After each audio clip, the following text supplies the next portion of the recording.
we detailed earlier on tonight, and we scroll down. There's a good picture here. This is the young man. Somebody came forward. His name is Jermaine Gagnon, 28 years old, young black male, struggles with drugs, homosexual. He says that he numerous times went to the private home of Ed Buck. And if you don't know the name Ed Buck, about 17 months ago, Ed Buck had a homosexual young man, African-American person of color, by the name of Gannon, I believe it was, Gannon, die in his apartment of drug overdose. Now, the coroner's report revealed that they found things that might have been drugs, like white powder and crystal-type material, all over Ed Buck's apartment, which is a ritzy condo in L.A. They didn't arrest him for that, which baffles me. They ended up finding out there was not enough evidence to prove that Buck furnished this young black man with the drugs that ended his life. Now, I gotta back up about a year here, because Alex Jones turned me on to this. The elites, the globalists, the top Democrats, they get their kicks from, and Alex Jones gets really creepy with it and says they suck the energy out of black people. And I thought, like you're thinking, that sounds crazy. Alex Jones is a madman. He's nuts. But you know what? This kid said the same exact thing. He uses the word energy. He said that's the kind of energy Ed feeds on. So let's just read a little bit about Jermaine Gagnon here, his story. By the way, part of his story is that he provided photographic evidence. Like this. You see that, ladies and gentlemen? That's Ed Buck in what Gannon calls long johns and a muscle shirt, which was the uniform that Buck would make him wear, according to him, whenever he went to his apartment. There's a bunch of these images, actually. Should we maybe cycle through? No, they get gross. This is supposed to be something people can watch with their family.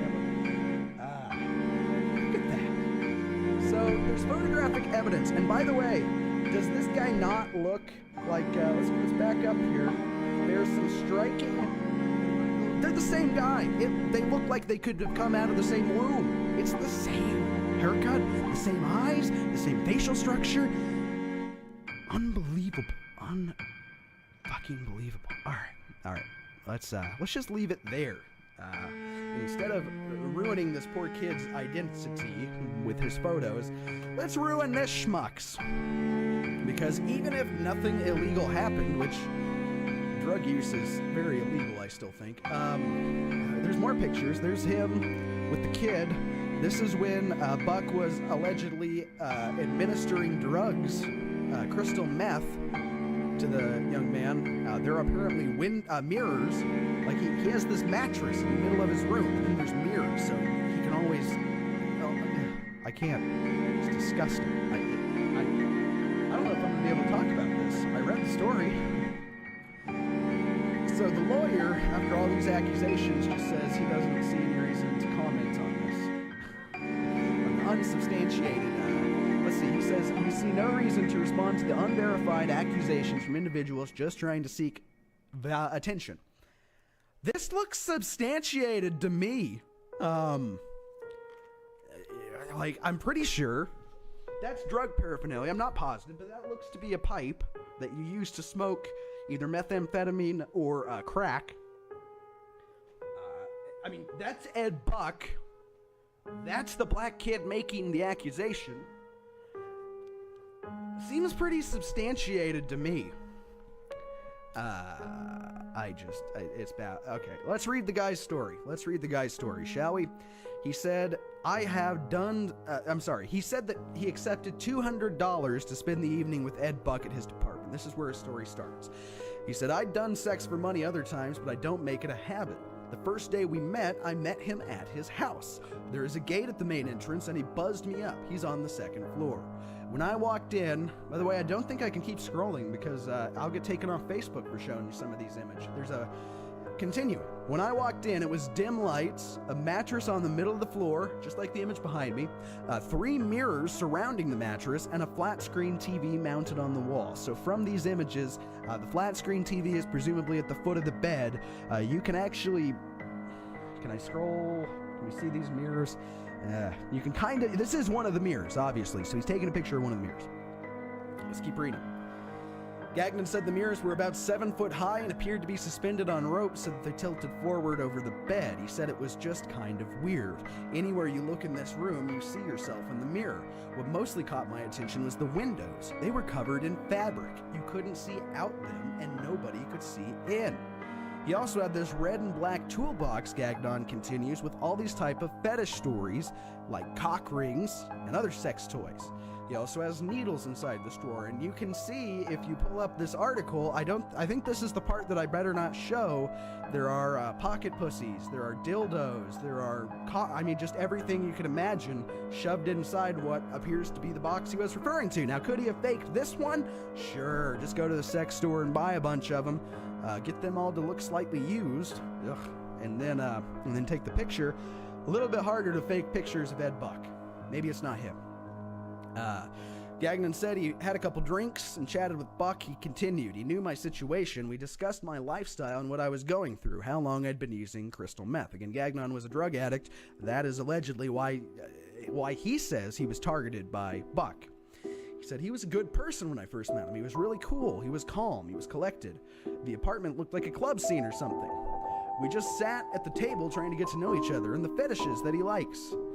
He said this, he likes the bulge in your pants, and he likes you to wear the you-know-what rings, or the pocket, and pocket you-know-whats. I guess I already said it, the cock rings and the pocket pussies. He's fixated on pictures and looking at you, Gagnon said. He continued, he says that 2 men having sex with each other is for, I can't say the words that he said, the F word, and not fuck. He continued that Buck may do touching or looking, but he doesn't do penetration. However, he says that they shared oral sex. Now here it gets, he talks about the uniform he made him wear, which was tighty-righties, a muscle shirt, and some long johns, white knee-high socks. He said that every day he would go over there, he would be given clothes. The 28-year-old says in their first meeting with Buck, they smoked crystal meth. He said there's pipes everywhere, baggies, straws, all throughout the apartment. Now, here's the thing. Gagnon said that Buck was open about the fact that he was having dates with multiple men, young, black, handsome, and well-endowed. He said he was quite open about being very generous to the black community.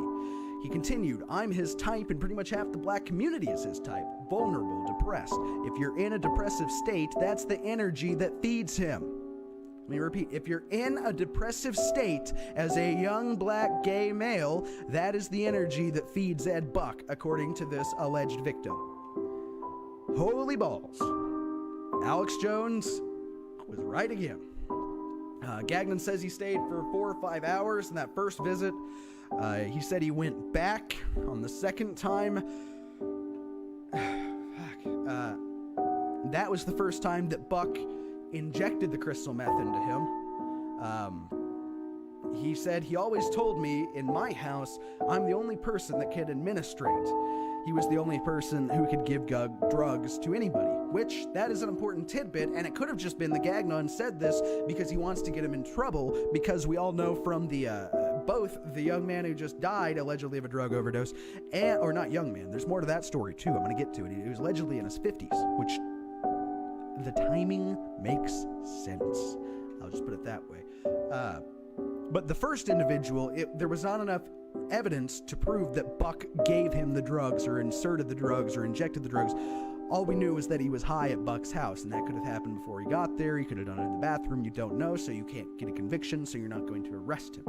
However, this guy says that at Buck's house, the only guy who was allowed to give anyone drugs was Buck, and you didn't bring your own supply into the household.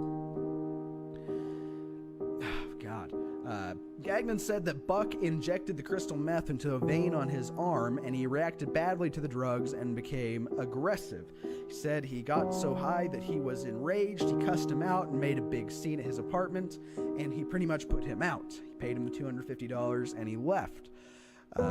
Continuing, the two men stayed in touch. Months later, around September 22nd, Buck offered to fly him out again. Over the summer, Gagnon had learned about the death of Gamel Moore, the individual who died of the drug overdose in 2017.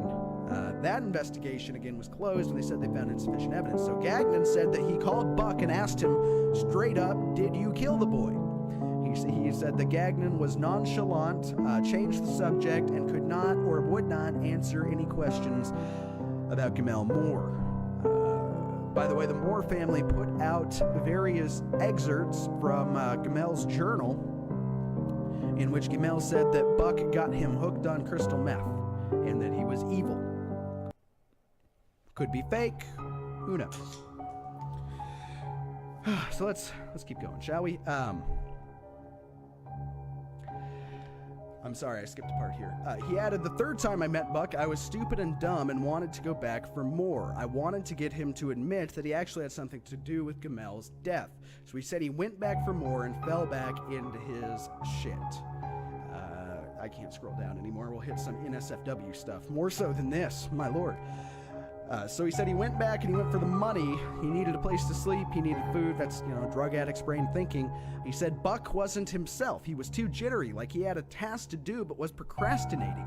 He was determined to finish something, but I don't know what he was determined to do. The 28-year-old said Buck offered him a drink of Gatorade. By the way, is that racist? That seems like possibly the most racist part of all of this. When he drank it, Gagnon said he began to feel as if he'd been drugged and suspect the drink contained GHB or some other date rape drug. He said, "We did the usual. I changed into his clothes, drank most of the Gatorade. Within minutes, I felt woozy. I didn't feel like my normal self." He said that as he's basically getting roofied, that is when Buck, and this is all alleged, this is what the guy says happened, that Buck then said, "You're not high enough for me. I want you to do another point." The guy is looped out, zonked out, can't say no. Buck comes over, gives him more drugs. And at this point, Gagnon says, "I really thought I was the next person that was going to be dead at Ed Buck's house." He said that he took his phone. Gagnon later said he found the phone, called his mom, which is presumably there is a cell phone record that can prove he's telling the truth about this. So he said he went and drunk out of the faucet. He found his phone and called his mother. He said, "Mom, I feel like he's going to kill me. I think I'm going to die."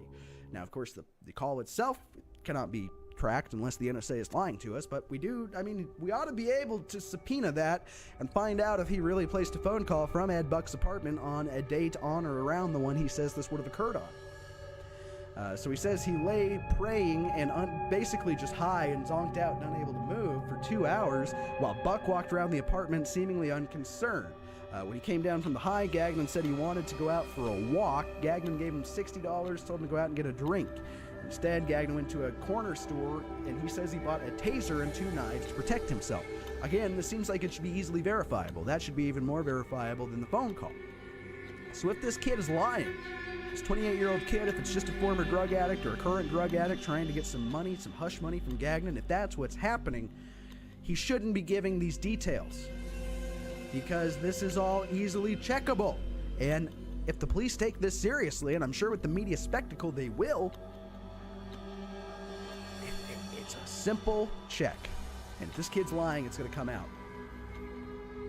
Gagnon said somebody had been following him. He recognized the man from his previous visits as Ed Buck's neighbor.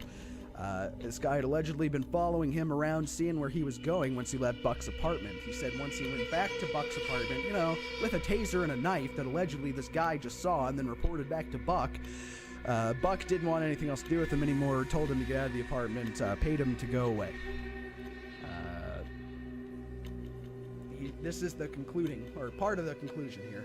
Gagnon said this: "It just amazes me when at the same time he degrades gay black men who live with HIV and makes them go through more pain and struggle.